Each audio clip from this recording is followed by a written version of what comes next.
belajar tentang teater ya. Ya. Tapi sebelumnya Bimbing doa dulu. Ayo. Ayo Sebelum Bimbing doa. kita melakukan pembelajaran, mari kita bersama-sama membaca basmalah. Ini ibu bawain buku paket jadi panduan belajar kita. Ayo dibagi sama. Bagi satu berdua kita. Satu berdua ya. Ya.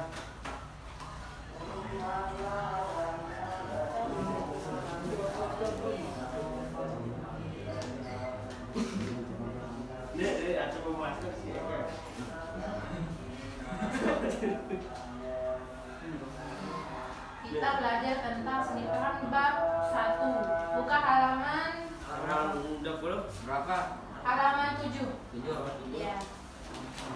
Oleh karena ini kok oke.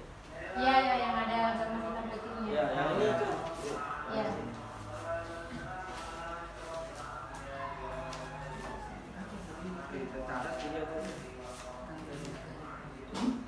Siapin bukunya ya. Ya. Jangan lupa dicatat. Dicatat tuh di buku. Kalau ada yang penting-penting nanti dicatat ya. Ya. Yang pertama di sini, sebelumnya ada yang tahu pengertian seni peran itu apa? Ayo, Enggak tahu. coba di kasih deskripsi tentang peran itu apa. Misalnya, menurut kalian itu gambaran peran itu apa? Peran itu adalah tokoh untuk membawa suatu berita atau suatu gerakan gitu. Bisa. Yang lain? Enggak tahu. Tahu? Ya, di sini pengertian seni peran itu unsur penting dalam pementasan teater. Mengapa demikian? Ada yang tahu kenapa? Kenapa seni peran itu sangat penting dalam pertunjukan teater? Karena dia sebagai pemerannya. Nah, betul, itu juga betul. Karena tanpa kehadiran seni peran yang dilakukan seorang atau banyak orang selaku pemeran di atas pentas, tidak mungkin terjadi peristiwa teater. Kenapa seni peran itu sangat penting dalam teater? Kenapa seni peran itu sangat penting dalam teater? Karena di teater itu sendiri kita sebagai tokoh melakukan peran itu. Nah, di sini seni peran secara etimologis dan atau dalam bahasa Inggris berasal dari kata to act to. Nah, yang berarti berbuat, bertindak, melakukan atau berbuat menjadi atau berbuat seolah-olah menjadi di luar dirinya. Ada yang paham maksudnya? Maksudnya di sini seolah-olah kita itu memainkan karakter yang bukan kita itu, yang bukan diri kita. Misalkan si A memainkan tokohnya si B. Ya, gitu. Paham? Ya. Jadi teater itu banyak sekali keragaman yang ada pada teater, yaitu teater tradisional, teater modern. Seperti yang ada di Lombok ini, banyak sekali teater tradisional. Sekarang sudah berkembang. Kemudian seni peran dalam perkembangannya lebih populer dikenal dengan istilah seni acting. Nah, seni acting itu lebih pada teater modern, seperti yang siapa di sini yang sering nonton sinetron? Nah, di situ itu udah masuk dalam acting. Nah, kenapa seni peran itu sangat penting dalam teater? Dia itu juga masuk dalam jadi seni peran dalam perkembangannya lebih populer dikenal dengan istilah seni acting. Seorang pemain dalam melakukan perannya dikenal dengan kata aktor, aktris, pemain, tokoh, pemeran, dan seterusnya. Aktor, aktris, pemain, tokoh, pemeran merupakan inti atau unsur utama dalam seni peran. Kenapa mereka merupakan unsur utama? Karena yang memainkan semua peran yang ada pada film, peran yang ada pada teater itu adalah tokoh. Nah, di sini ada yang pernah main teater? Enggak ada. Pernah? Iya. jadi tokoh apa di sana? Ada nggak tahu ya aja. Lupa saya. Sebelum sebelum kalian mementaskan itu biasanya latihan apa? Latihan pemanasan. Latihan pemanasan. Kemudian di sini ada beberapa unsur penting yang harus diketahui dalam seni peran, yaitu yang pertama adanya kerja keras. Yang kedua, menghindari terjadinya kesalahan pemilihan tokoh atau miscasting. Nah, kenapa yang kedua ini menghindari terjadinya kesalahan pemilihan tokoh? Karena nanti ketika pembuatan suatu produksi teater, misalnya kita itu mau mengambil tokoh yang tokohnya antagonis atau tokohnya misal yang emosional, nanti harus melalui casting terlebih dahulu. Gak bisa misalkan si A langsung tiba-tiba jadi tokoh yang emosional, sedangkan dia belum mencoba bagaimana karakternya atau actingnya di dalam teater tersebut. Nah, itu kenapa pentingnya pemilihan tokoh atau miscasting dalam seni peran, agar tidak terjadi kesalahan-kesalahan seperti pemainnya itu tidak cocok dengan karakter yang itu, tokoh yang itu tidak cocok dengan karakter yang itu. Misalkan wajahnya terlihat baik ditaruh di karakter yang antagonis, nggak bisa kan. Terus yang wajahnya terlihat emosional atau cocok di antagonis ditaruh di yang pemainnya itu lemah lembut, jadi nggak cocok kan. Selanjutnya halaman yang selanjutnya dibuka ya. Yang ketiga, tadi yang kedua ya, nah yang ketiga, adanya keberanian untuk mencoba dan gagal, trial and error. Itu adanya keberanian untuk mencoba dan gagal. Kenapa begitu? Karena ketika casting, kalau kita nggak coba dulu, kita nggak mungkin tahu kan gimana watak tokohnya, cocoknya gimana. Yang keempat, memiliki wawasan dan suka bergaul. Yang kelima, harus percaya pada kemampuan masing-masing. Kenapa harus percaya? Karena kadang-kadang orang itu nggak berani ikut nggak berani sanggup pada tokohnya atau perannya. Misalkan dia itu perannya itu cocok di ibu-ibu, tapi ditaruhnya di anak-anak. Nah, dia itu nggak berani coba yang perannya itu ibu-ibu karena dia itu takut gagal, nggak percaya diri. Dia itu takut kalau dia itu nggak cocok di tokoh tersebut. Selanjutnya, seni peran itu ada beberapa bagian atau unsurnya. Yang pertama lakon, kedua unsur penokohan atau peran, ketiga unsur tubuh, unsur suara, dan unsur penghayatan. Yang pertama lakon. Di sini lakon sama halnya dengan istilah ngalakon, boga lakon. Dalam bahasa Sunda, ngelakon. Ada yang pernah dengar kata lakon? Di bayangan adik-adik itu lakon itu apa? Film. Lakon, film. Nah, bisa masuk. Yang kedua unsur penokohan atau peran. Di sini yang tadi Ibu sebutkan ya, antagonis, protagonis. Di sini protagonis itu adalah tokoh utama dalam suatu film. Yang kedua antagonis, lawan tokoh utama. Yang ketiga deuteragonis, adalah tokoh yang berpihak pada tokoh utama. Yang tadi itu yang protagonis. Selanjutnya foil. Foil adalah tokoh yang berpihak kepada lawan tokoh utama. Biasanya tokoh ini membantu tokoh antagonis dalam menghambat intisar tokoh utama. Selanjutnya tetragonis. Nah, tetragonis itu merupakan tokoh yang tidak memihak kepada salah satu tokoh lain.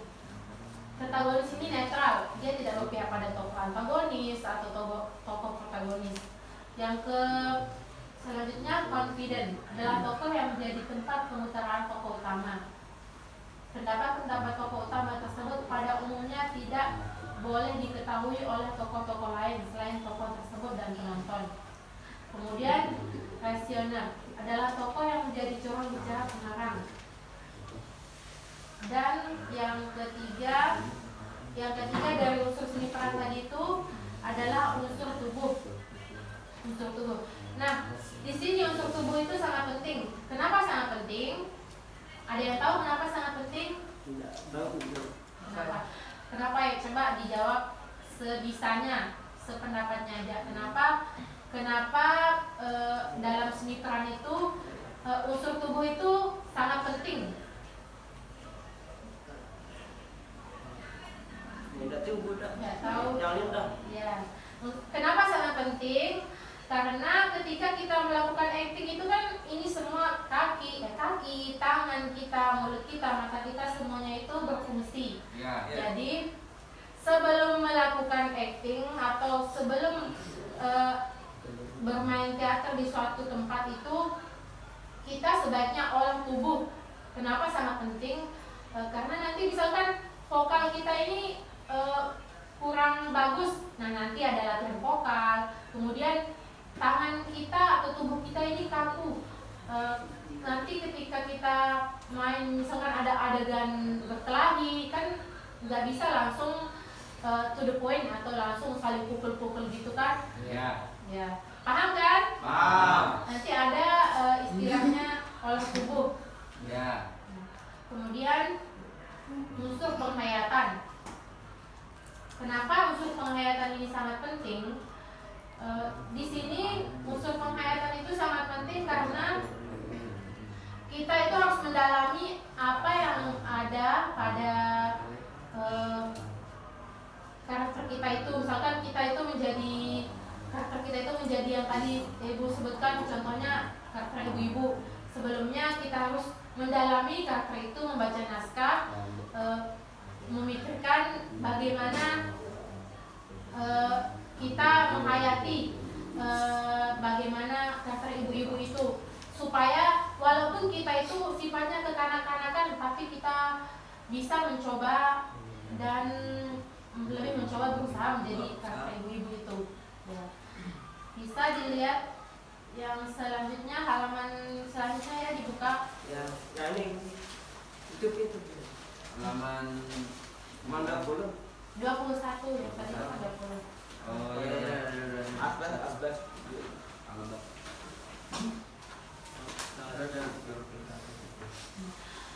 Mungkin hanya ini yang bisa di pertemuan ini, hanya ini yang bisa Ibu sampaikan. Nanti di pertemuan selanjutnya kita belajar tentang, kita lebih mendalami tentang olah tubuh ya. Ya.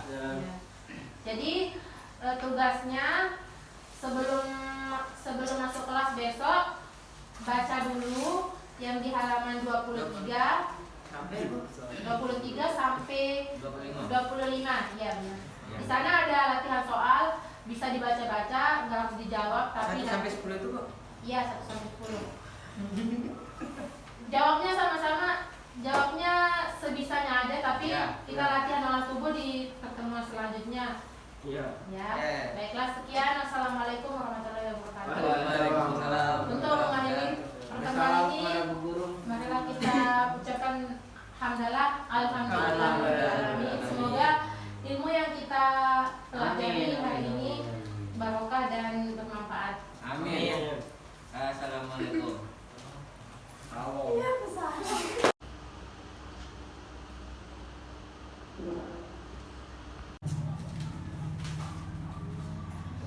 Baiklah adik-adik, bismillahirrahmanirrahim. Assalamualaikum warahmatullahi wabarakatuh. Waalaikumsalam warahmatullahi wabarakatuh. Ini pertemuan ke berapa? Dua. Pertemuan kedua kita.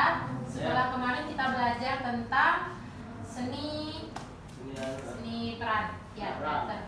Nah, di pertemuan kedua ini ada yang masih ingat tugasnya apa? Masih. Tentang mengolah tubuh. Ya. Sudah dibaca? Udah. Udah. Udah jadi. Udah. Coba dibaca salah satu. Coba ditanyakan apa yang kalian kurang ngerti di di olah tubuh itu. Eksan. Nah, di sini dari tugasnya yang 3 halaman itu kalian sudah membaca semua kan? Ya. Ada yang tidak dipahami bisa ditanyakan. Bu, Ya, bagaimana sih cara mengolah tubuh? Bagaimana cara mengolah tubuh? Nah, mengolah tubuh itu ada banyak sekali macamnya. Dari olah tubuh suara, dari olah tubuh stamina, perenggangan, keseimbangan tubuh, kemudian olah suara. Nah, olah suara itu artikulasi, intonasi, dinamika, power atau kekuatan, kemudian olah rasa. Dan olah rasa itu juga memiliki banyak sekali bagian-bagiannya. Yang selanjutnya juga ada olah ruang. Kita pelajari satu-satu ya. Nah, di sini ada olah tubuh. Pertama, pengertian olah tubuh itu merupakan pembelajaran praktik melalui pengolahan atau pelatihan agar tubuh kamu memiliki stamina yang kuat. Nah, olah tubuh itu sangat penting untuk dilakukan. Nah, dan itu selalu dilakukan berulang-ulang ketika latihan. Fungsinya itu untuk kelenturan tubuh supaya nanti ketika kita memerankan suatu tokoh, kita bisa bebas bergerak sesuai karakter kita masing-masing. Ya. Nah, di sini olah tubuh itu ada yang disebut dengan stamina atau kekuatan tubuh. Nah, kalian pasti tahu kan stamina itu apa? Stamina itu Kekuatan. ya kekuatan tubuh. Benar sekali energi. Power yang ada di dalam tubuh kita. Kekuatan tubuh itu merupakan bagaimana melatih terhadap tubuh agar kamu memiliki ketahanan fisik dan pernapasan yang sehat. Nah, maksudnya di sini kekuatan fisik dan pernapasan yang sehat. Nah, ketika kita memainkan suatu peran itu, kalau sudah olah tubuh itu rasanya akan ringan, rasanya nggak akan kaku ketika kita melakukan gerakan, misalkan ada ke kanan, kiri, atau ke depan, ke belakang. Nah, selain di olah tubuh ini juga yang kedua selain stamina ada stretching. Stretching itu perenggangan. Perenggangan merupakan pengolahan atau latihan pada bagian otot-otot tubuh agar lentur dan memiliki daya gerak yang refleks. Kemudian keseimbangan tubuh. Pelatihan keseimbangan tubuh memiliki bekal kamu agar dilatih kemampuan otak dalam menguasai tubuh. Keseimbangan tubuh itu bisa kan adik-adik kita mau latihan olah tubuh tapi karena kostum ibu kurang pas, jadi kita latihannya di vokal aja ya. Nah, di sini namanya olah suara. Kita mulai dari coba ikutin ya, coba ikutin ibu ya supaya nanti kalau misalkan ada, jangan ketawa ya, ini namanya latihan. Ya, Bu. Ya, biasa ya kalau kita latihan vokal itu pasti ada suara yang lebih besar atau suara yang lebih rendah. Misalkan fungsinya itu untuk supaya nanti ketika kita itu mau acting, bahasanya itu nggak kaku atau suara kita itu lebih mulus keluarnya. Ayo kita coba ya. Ya, coba ya. A I U E O. Agak longgar kan? Rasanya gimana? Enak. Ya. Nah, jadi gitu. Kalau kita mau sebelum latihan vokal itu ada baiknya latihan A I U E O dulu supaya gerak bibir kita ini bebas. Gimana nanti pas ngomong gitu nggak boleh ketawa ya, ini namanya latihan. Nanti di rumah latihan juga ya. Ya. Soalnya itu latihan suara sedikit. Karena sebelum kita pentas itu biasanya ada olah tubuh, olah suara, olah rasa. Kayak yang tadi itu kita cuma nyontoh olah suara kan, yang A I U E O. Supaya intonasinya jelas, supaya artikulasinya jelas. Nanti di layar kita itu nggak boleh ketawa ya. Ini yang belajar. Kemudian kita beralih dari olah vokal atau olah suara itu ke olah rasa.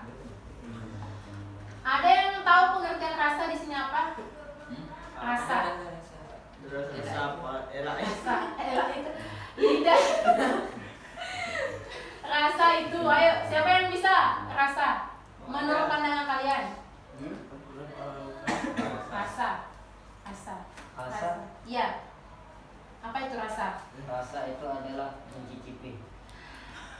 Yang maksudnya di tubuh kita, Kak, bukan yang rasa di lidah itu. Yang memang Sakit. lidah kita itu Rasa untuk bisa rasa sakit, rasa untuk bisa merasakan. ya, misalkan kita sekarang itu lagi sedih, pasti feeling atau perasaan kita itu sedih, ekspresinya itu pasti nangis kan? Ya. Gak mungkin di sini gak pernah nangis kan? Nah, misalkan kita lagi bahagia, pasti ekspresinya gimana? Ekspresinya pasti ketawa kan? Nah, jadi di sini olah rasa adalah suatu proses latihan yang menempatkan perasaan sebagai objek utama dari pengolahan atau latihan. Latihan dilakukan untuk menggali potensi dalam agar dapat diatur dan dikendalikan suatu dengan kebutuhan emosi peran. Fungsi latihan olah rasa di sisi lain akan mampu membangun kejujuran rohani dan pembebasan rohani dari hal-hal yang mengikat dan membatasi. Nah, selanjutnya pembebasan tersebut diharapkan membantu sikap perasaan untuk melahirkan ide-ide atau ilham kreativitas seni peran. Nah, olah rasa itu sangat penting dalam pertunjukan teater itu atau seni peran itu. Ada teknik konsentrasi, ada penginderaan, ada kepekatan rasa dan imajinasi. Nah, itu semua ada pada olah rasa. Ya. Misalkan contohnya misalkan kita lagi di dalam hati kita itu lagi sedih, misalkan ditinggal orang yang kita sayang, bagaimana ekspresi kita? Sedih, sakit. Berarti mengekspresikan itu bisa mengeluarkan air mata. Berarti ada yang pernah mengalami kan rasa sedih, sakit atau ditinggalin orang yang kita sayang, pasti perasaan kita itu enggak karuan. Nah, itu kenapa? Nah, itu contoh dari ekspresi olah rasa. Misalkan tadi itu ada yang lucu atau perasaan kita itu menggelitik, pasti ekspresi yang keluar itu pasti ketawa kan? Ya. Nah, kemudian selanjutnya pada olah tubuh itu ada olah ruang. Ruang kan ini ada blocking, movement, kemudian ada business, living, ada 4. Kita bahas satu persatu ya. Yang pertama blocking. Ada yang tahu blocking itu apa? Blocking itu berhubungan dengan latihan-latihan untuk mendukung elemen artistik. Misalkan kita itu ini ya contohnya, misalkan maju sini 1, di sini 1. Siapa namanya? Ipan. Di sini 1, duduk di sini 1. Nah, duduk di sini aja. Nah, misalkan duduk di sini. Nah, misalkan ada kita mau jadi super ngesot misalkan. Mau jadi super ngesot.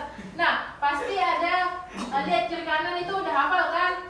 Otomatis bayangannya apa? Mau ke sana, mau bayangannya jadi suster ngesot misalkan, pasti perpindahannya ke kanan atau kemana? Ya, itu yang disebut dengan blocking. Movement, jatuh ke movement itu perpindahan. Misalkan ayo contohin gini gitu. Ya, kayak misalkan ngesot biasa dah itu. Nah, itu pasti lihat. itu udah lagi ya. Itu bisa kita lihat blocking kita itu gimana. Kemudian movement artinya bergerak atau perpindahan tempat. Tadi itu juga termasuk movement. Blocking itu adalah latihan-latihan untuk mendukung elemen artistik. Selanjutnya business atau bisnis adalah usaha yang dilakukan pemain dalam membunuh diri rasa membosankan atau kejenuhan atau kebingungan atau kekakuan dalam berbuat sesuatu dalam misi luang atau kekosongan waktu yang ada. Iya. Paham? Paham. Nah, kemudian leveling, istilah leveling dari asal kata tingkatan atau undak-undak. Oleh karena itu, dalam konteks seni peran atau teater, leveling merupakan pengaturan tinggi rendah pemain dalam leveling. Maksudnya, salah tadi ya, maaf. Leveling. Tinggi rendah pemain dalam ruang pentas. Pengaturan tinggi rendah pemain, baik personal maupun grouping, selalu dilakukan bahwa pemain yang berada di belakang pemain lain hendaknya memiliki kesadaran harus lebih tinggi pemain yang berada di depannya, memberikan level lebih rendah agar keduanya tampak menguntungkan untuk terlihat penonton. Nah, ada yang pernah nonton teater di sini? Ada. Ada. Nah, pernah kan? Biasanya yang pendek-pendek itu kalau lagi adu penokohan, biasanya di depan kan adu penokohan, supaya yang tinggi itu di belakang, supaya terlihat yang di depan itu kalau ngomong, dan yang di belakang itu kalau misalkan kecil dia kan ketutupan. Nah, jadi contohnya kayak posisi ini, misalkan yang kecil di depan, yang besarnya di belakang, tergantung karakternya. Walaupun yang kecil di depan bisa juga, tapi agak nyamping supaya kelihatan nanti pas dia mengeluarkan kata atau adu argumen atau adu acting dengan tokoh-tokoh yang lainnya. Kemudian selanjutnya kita beralih ke pembahasan kreativitas seni peran. Bisa dibalik ya paketnya. Iya. Ya. Udah dijawab soal-soal yang sebelumnya Ibu kasih. Udah. Ada yang kesulitan? Ada. Udah dijawab semua kan? Udah. Nah, nanti dikumpulin ya. Ya. Ya. Di sini kreativitas seni peran. Analisis seni peran. Analisis artinya mengurangi, memecah atau membedah sesuatu hal berdasarkan kaidah ilmiah dengan memfungsinya daya pikir kamu. Nah, di sini analisis peran dalam seni teater adalah kemampuan kamu untuk mengurai dan menghubungkan tokoh yang ada di dalam naskah yang kamu baca. Nah, dan yang menghubungkan tokoh yang ada di dalam naskah yang kamu baca dan yang akan kamu perankan dengan tokoh yang kamu akan bawakan dalam bentuk seni peran. Nah, maksudnya di sini adalah menghubungkan tokoh kamu dengan tokoh orang lain. Misalkan si A, siapa namanya? Siapa namanya? Paldi. Nah, misalkan lagi baca naskah, ini siapa namanya? Atif. Lupa nggak? Atif. Lupa Ibu. Dia. Nah, misalkan kan ini dapat peran baik misalkan. Nah, kemudian ini dapat juga peran baik. Ini dapat misalkan peran jahat. Ya. Nanti naskahnya itu pasti dibaca kan? Nah, dibaca, dianalisis supaya kita bisa membedakan mana tempat kita masuk, mana tempat kita berbicara, mana tempat kita mengeluarkan kalimat. Di sana pasti di naskah itu harus dianalisis dulu supaya kita tahu bagaimana peran kita itu, gerak yang harus kita lakukan dan kalimat-kalimat yang harus kita ucapkan ketika kita lupa misalkan naskah kita. Nah, di sini selanjutnya ada dibaca dulu ya. Jam berapa kita pulang dulu? Oh, jam seperti biasa kita pulangnya jam 2. Ini baru jam tinggal 5 menit. Iya, tinggal 5 menit lagi ya. Ya. Karena kita evaluasi aja dulu.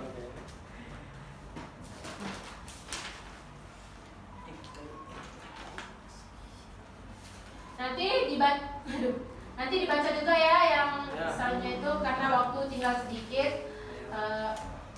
Ini juga udah jam pulang, jadi kita cukupkan sampai di sini. Semoga apa yang kita belajar hari ini barokah, ilmu yang bisa bermanfaat.